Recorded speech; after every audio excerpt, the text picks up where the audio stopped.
इस वीडियो को बनाने का मकसद यह है कि जब तक हम सही और ज़ईफ हदीस का फर्क नहीं करेंगे, तब तक हमारा ईमान मुकम्मल नहीं होगा, क्योंकि बहुत सी ऐसी ज़ईफ हदीसें हैं जिन्हें अगर मान लिया जाए तो हमारा ईमान बाकी नहीं रह सकता। आज कुछ लोगों के अक़ीदे और नमाज के तरीके ज़ईफ हदीसों पर आधारित होते हैं, और जब उनसे इस्लाह की जाती है तो वे कहते हैं कि यह हदीसों को ज़ईफ कह देते हैं। इसका जवाब यह है कि हम नहीं, बल्कि मुहद्दिसीन ने हदीसों को ज़ईफ कहा है। हम कौन होते हैं उन हदीसों को ज़ईफ कहने वाले? यह बातें दरअसल उसूल ए हदीस की कम जानकारी की वजह से की जाती हैं। इमाम मुस्लिम ने अपनी किताब सहीह मुस्लिम के मुक़द्दमा में कहा है कि ज़ईफ हदीस इस्लाम में दलील के तौर पर नहीं ली जा सकती, चाहे वह फ़ज़ाइल, सवाब व फजीलत के मामले में ही क्यों न हो, और बहुत से मुहद्दिसीन ने भी यही कहा है।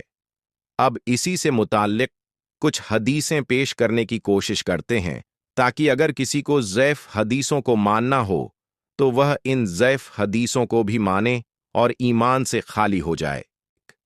सैयदना हुज़ैफ़ा बिन यमान रजी ने जब हज़रत अब्बू मूसा अशरी रजी को सामने से आते देखा तो कहा कि यह मुनाफिक है। अल मारिफा व तरीक, जिल्द 1 सफ़ा 365, अल मकतबतुश शामिला।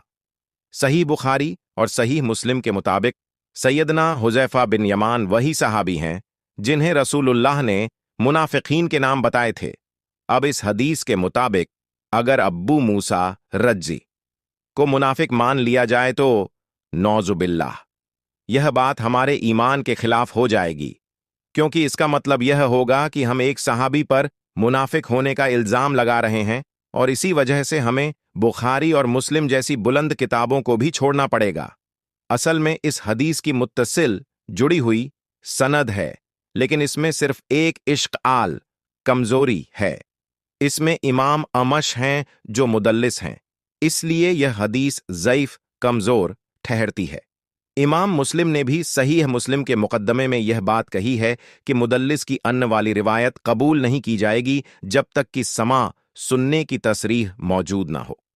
एक और बात पर गौर करें कि हमारे कुछ भाई कब्र से मदद लेने के सिलसिले में एक हदीस पेश करते हैं।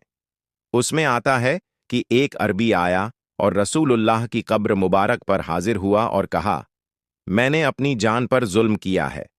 फिर आता है कि रसूलुल्लाह ने फरमाया, जाओ उमर रजी को मेरा सलाम कहो और कहो कि सख्ती न करें। अब इस हदीस की भी सनद मुत्तसिल है, लेकिन इसमें भी वही मसला है जो ऊपर वाली हदीस में बताया गया, यानी इसमें भी अमश मुदल्लिस हैं। इसलिए